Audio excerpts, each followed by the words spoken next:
Good morning dear student and welcome back to my YouTube channel let's discuss. Dear student, जैसा कि screen पर देख रहे हैं, आज हम डिस्कस करने जा रहे हैं क्लास 10th का विषय हमारा विज्ञान होगा, जो कि वर्कशीट नंबर 63 है और ये 7 जनवरी 2022 के लिए है। तो प्यारे स्टूडेंट, आज का हमारा वर्कशीट काफ़ी इंपॉर्टेंट है और यहाँ से डेफिनेटली आपके एग्जाम में क्वेश्चन पूछे जाते हैं। ठीक है, तो आज हम पढ़ेंगे वैद्युत चुंबकीय प्रेरण। ठीक है, ये होता क्या है, इसे एक एक करके अच्छे से समझने का प्रयास करेंगे। राइट, तो चलिए हम स्टार्ट करते हैं। परिवर्तनशील चुंबकीय क्षेत्र में रखे चालक में विद्युत धारा उत्पन्न होती है। यानी परिवर्तनशील चुंबकीय क्षेत्र जो होता है ना, उसमें विद्युत धारा क्या होता है, उत्पन्न होता है। इस विद्युत धारा को प्रेरित विद्युत धारा के रूप में जाना जाता है। ठीक है, और इस परिघटना को वैद्युत चुंबकीय प्रेरणा भी कहते हैं, प्रेरण कहा जाता है। तो ये आप देख पा रहे हैं यहाँ। ठीक है, ये साउथ पोल है, ये नॉर्थ पोल है और इसमें कॉइल क्या हुआ है, लपेटा हुआ है। ठीक है, तो इसमें जो विद्युत धारा जो है ना क्या होता है, यानी इसमें जो है ना वैद्युत चुंबकीय प्रेरणा उत्पन्न की जाती है। ठीक है, अब आपको यहाँ पे देखना, माइकल फैराडे ने इस परिघटना की खोज किया था। ठीक है, तो वैद्युत चुंबकीय प्रेरण का खोज किसने किया था, माइकल फैराडे ने। और व्यवहार में हम किसी कुंडली को चुंबकीय क्षेत्र में घुमाकर या उसके चारों ओर चुंबकीय क्षेत्र में को बदलकर प्रेरित विद्युत धारा प्राप्त कर सकते हैं। और अधिकांश स्थिति में कुंडली को चुंबकीय क्षेत्र में घुमाना सुविधाजनक होता है जब कुंडली की गति की दिशा चुंबकीय क्षेत्र के समकोण पर होती है, तो प्रेरित धारा सबसे अधिक होती है। यानी जब कुंडली की गति की जो दिशा होगा डियर स्टूडेंट, चुंबकीय क्षेत्र के समकोण होगा। ठीक है, तो क्या होगा, प्रेरित धारा सबसे अधिक होगा। चुंबकीय क्षेत्र के समकोण होगा, यानी किसका, गति की धारा, तो क्या होगा वहाँ पे आपका प्रेरित धारा सबसे अधिक होगी।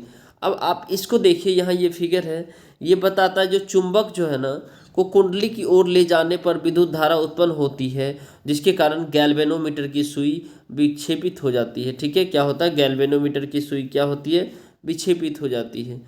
अब आपको ये समझना है डियर स्टूडेंट, जो फ्लेमिंग का दक्षिण हस्त नियम क्या है। ठीक है, तो ये देखिए, ये आपका जो ये जो अंगूठा है गति की दिशा में है, ये आपका चुंबकीय क्षेत्र की दिशा में है, ये आपका धारा में प्रेरित विद्युत धारा की दिशा में है। ठीक है, तो ये गति हो गया, क्षेत्र हो गया और प्रेरित विद्युत धारा आ गया आपको। अब देखिए, फ्लेमिंग के दाहिने हाथ के नियम का उपयोग प्रेरित धारा की दिशा जानने के लिए किया जाता है।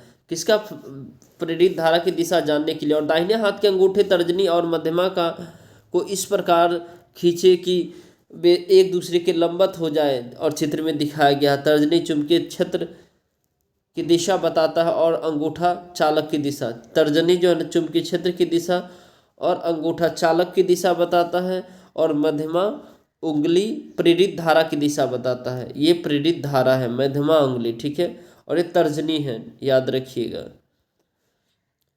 इसे याद करने का आसान तरीका है, बल की दिशा को फादर कहते हैं, चुंबकीय दिशा को मदर कहते हैं और चाइल्ड की दिशा को प्रेरित धारा कहते हैं। यानी अंगूठा तर्जनी और मध्यमा के रूप में पढ़ा जाता है। चलिए, इसमें जो बेहद ही आसान से प्रश्न है, इस सभी प्रश्न को एक एक करके सॉल्व करते हैं। वैद्युत चुंबकीय प्रेरणा क्या होता है, कुंडली में प्रेरित विद्युत धारा उत्पन्न करने के विभिन्न तरीके लिखिए, और प्रेरित विद्युत धारा की दिशा ज्ञात करने के लिए नियम, और यदि किसी चुंबक को किसी कुंडली के पास स्थिर रखा जाए तो प्रेरित धारा विद्युत धारा उत्पन्न होती है, और फ्लेमिंग के वाम और दक्षिण हस्त नियम लिखे। तो चलिए आइए इसका आंसर को देखते हैं। क्वेश्चन नंबर हमारा फर्स्ट है, वैद्युत चुंबकीय प्रेरणा क्या होता है। तो परिवर्तनशील चुंबक क्षेत्र में रखे चालक में विद्युत धारा उत्पन्न होती है, और इस विद्युत धारा को प्रेरित विद्युत धारा के रूप में जाना जाता है, और इस परिघटना को वैद्युत चुंबकीय प्रेरणा कहा जाता है। ठीक है, अब इसमें आप देखिए, कुंडली में प्रेरित विद्युत धारा उत्पन्न करने के विभिन्न तरीके को लिखिए। तो कुंडली में विद्युत धारा प्रेरित करने के विभिन्न तरीके हैं। कुंडली, दूसरी कुंडली में चुंबकीय क्षेत्र में रेखाओं में परिवर्तन करके, चुंबकीय को कुंडली के भीतर या बाहर करके, कुंडली में प्रवाहित विद्युत धारा में परिवर्तन करके, और कुंडली को चुंबकीय क्षेत्र में घुमाने से इससे होता है। ठीक है, अब क्वेश्चन नंबर हमारा थर्ड है, प्रेरित विद्युत धारा की दिशा ज्ञात करने के लिए नियम लिखे। तो फ्लेमिंग के दाएं हस्त नियम होता है, यानी अपने दाहिने हाथ की तर्जनी। ठीक है, मध्यमा तथा अंगूठे को इस प्रकार फैलाएं कि तीनों एक दूसरे के लंबवत हो। यदि तर्जनी चुंबकीय क्षेत्र की दिशा तथा अंगूठा चालक की दिशा की ओर गति करता है, तर्जनी जो है ना चुंबकीय क्षेत्र, अंगूठा चालक और प्रेरित धारा की दिशा, ठीक है, और संकेत करता है, तो मध्यमा चालक के में प्रेरित विद्युत धारा की दिशा दर्शाती है। अब आपको यहाँ पे देखना है डियर स्टूडेंट, यह नियम जो है ना जनरेटर कार्य प्रणाली का सिद्धांत और प्रेरित विद्युत धारा की दिशा को ज्ञात किया जाता है, तो ये इसी के माध्यम से हम ज्ञात करते हैं। आई होप कि आपको ये समझ में आ गया डियर स्टूडेंट। लगता है ये वीडियो आपके लिए हेल्पफुल है, तो इस वीडियो को जरूर लाइक करें।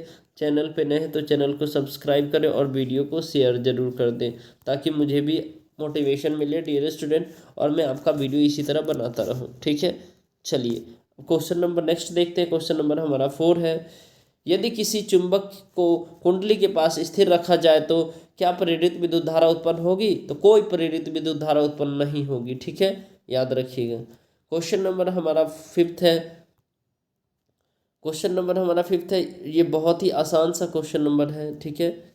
अब देखिए इसमें क्या है, आपको बताना है, जो फ्लेमिंग के बाएं हाथ के नियम और फ्लेमिंग के दाएं हाथ के नियम में अंतर को बताना है, तो दोनों को लिख लीजिए और उसी में अंतर सारा आ जाएगा। फ्लेमिंग के बाएं हाथ का नियम, अपने हाथ की तर्जनी, मध्यमा तथा अंगूठे को इस प्रकार फैलाए कि दोनों तीनों एक दूसरे के पास लंबवत हो। यदि तर्जनी चुंबकीय क्षेत्र की दिशा को और मध्यमा चालक में प्रवाहित धारा की और संकेत करता और अंगूठा चालक की गति की दिशा की ओर संकेत करता हो, तो ये इस तरह से होता है। जैसे कि ये देखिए, इसमें अंगूठा है, ये चुंबकीय क्षेत्र है और विद्युत धारा है, ठीक है। जैसे चुंबकीय क्षेत्र और बल और विद्युत धारा, तो इसका जो सिद्धांत है, ये सिद्धांत पे कौन कौन काम करता है? तो विद्युत मोटर एक ऐसी घूर्णन युक्ति है जो विद्युत धारा को यांत्रिक ऊर्जा में रूपांतरित करता है, और विद्युत मोटर का उपयोग विद्युत पंखा, रेफ्रिजरेटर, वॉशिंग मशीन, विद्युत चुंबक मिश्रण, MP3 प्लेयर आदि में किया जाता है, ठीक है। अब क्वेश्चन नंबर इसी का जो स्टूडेंट सेकेंड पार्ट है, जो कि फ्लेमिंग के दाएं हाथ का नियम, फ्लेमिंग के जो है ना दाएं हाथ का नियम, जो कि मोस्ट इंपॉर्टेंट है और ये आपके एग्जाम में डेफिनेटली आते हैं। ये दोनों में से एक नियम 100% आपके एग्जाम में पूछे जाएंगे, ठीक है। हो सकता है दोनों नियम पूछते। तो अपने दाहिने हाथ की तर्जनी, मध्यमा तथा अंगूठे को इस प्रकार फैलाए कि तीनों एक दूसरे के लंबवत हो। यदि तर्जनी चुंबकीय क्षेत्र की दिशा तथा अंगूठा चालक की दिशा की ओर गति करता हो तो संकेत करता हो, तो मध्यमा चालक में प्रेरित विद्युत धारा की दिशा को दर्शाता है। अब देखिए इसमें आपको ये देखना है, जो चालक की गति है, ठीक है, ये मध्यमा, यानी मध्यमा जो है ना क्या है, मतलब चुंबकीय क्षेत्र की दिशा की ओर गति करता है, ठीक है, और ये प्रेरित धारा की ओर, ठीक है। तो ये इससे भी आप समझ सकते हैं, ठीक है, सीधा याद करने का तरीका। अब देखिए इसमें आपको ये देखना है डियर स्टूडेंट, जो इस नियम को विद्युत जनरेटर प्रणाली का सिद्धांत भी कहते हैं। प्रेरित विद्युत धारा की दिशा ज्ञात करने के काम आते हैं, और विद्युत जनित्र द्वारा इस विद्युत ऊर्जा या विद्युत धारा का निर्माण किया जाता है, और विद्युत जनित्र में यांत्रिक ऊर्जा को विद्युत ऊर्जा में रूपांतरित किया जाता है, ठीक है। तो आई होप कि आपको ये समझ में आया डियर स्टूडेंट। इस वीडियो को जरूर से जरूर लाइक करें, चैनल पे नए हैं तो चैनल को सब्सक्राइब करके वीडियो को शेयर कर दीजिए अपने दोस्तों तक डियर स्टूडेंट, ठीक है। चलिए फिर मिलते हैं अगले अपडेट के साथ, तब तक के लिए bye bye, take care, have a nice day.